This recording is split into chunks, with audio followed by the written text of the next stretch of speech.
Live from Fargo and serving you on TV, online, and on the go. This is Valley News Live at 6. No peace! No justice! No justice! No peace! No justice! No peace! You are paid to serve the people. Don't discriminate. You are paid to... Marches and gatherings are happening all over the world, including here in Fargo, to protest the death of George Floyd. Valley News Team's Courtney Lockie gives us a look at the scene downtown.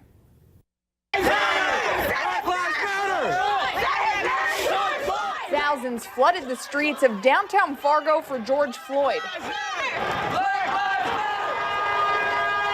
He's been happening for too long. He's got to stop. He got to stop. We're here to voice our opinion. Allow our voices to be heard. The whole world is listening now. I don't condone the violence because I don't want to see cities burned, but we have a movement now. We have power now that we haven't had in a long time. So this matters. We're staying here. We're marching for solidarity.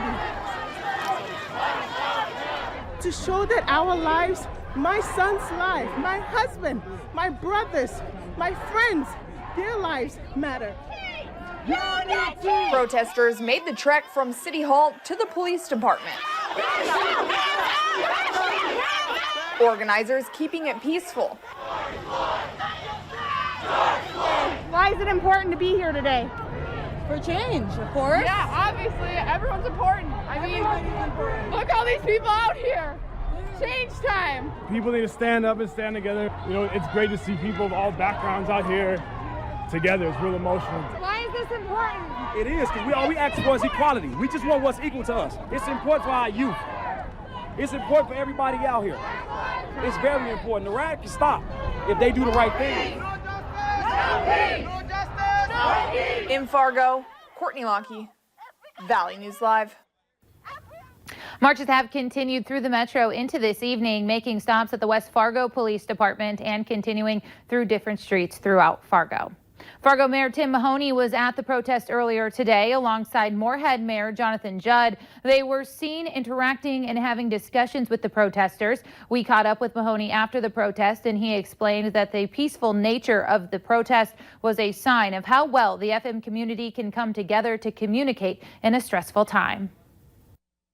Well, it was kind of interesting. We had a huge crowd. I did not expect that many people to show up, but they did. And then we were very concerned it might turn a little bit violent, but it stayed peaceful throughout. So I was very pleased with how the dialogue happened. We had great discussions. And then the group kind of said, okay, we've done enough here. We're going to go somewhere else. So it was good. Across the nation today, thousands gathering together in different cities to protest. These are the scenes from cities like Philadelphia, San Francisco, and Tampa. Protests are expected to carry over into this evening. Minneapolis has been at the epicenter of protests after another night of violent protests, looting, and vandalism. Minnesota Governor Tim Walz has fully mobilized the state's National Guard. One of the police officers involved in the death of George Floyd, Derek Chauvin, was arrested yesterday on third-degree murder charges. Michael George has the latest from Minneapolis. Volunteers gathered in Minneapolis today to clean up after another night of fires and looting during a protest for George Floyd.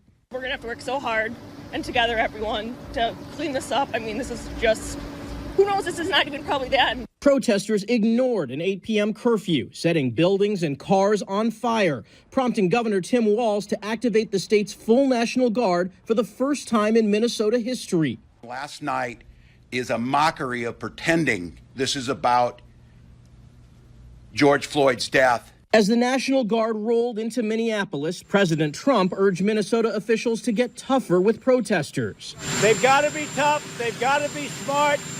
We have our military ready, willing, and able if they ever want to call our military.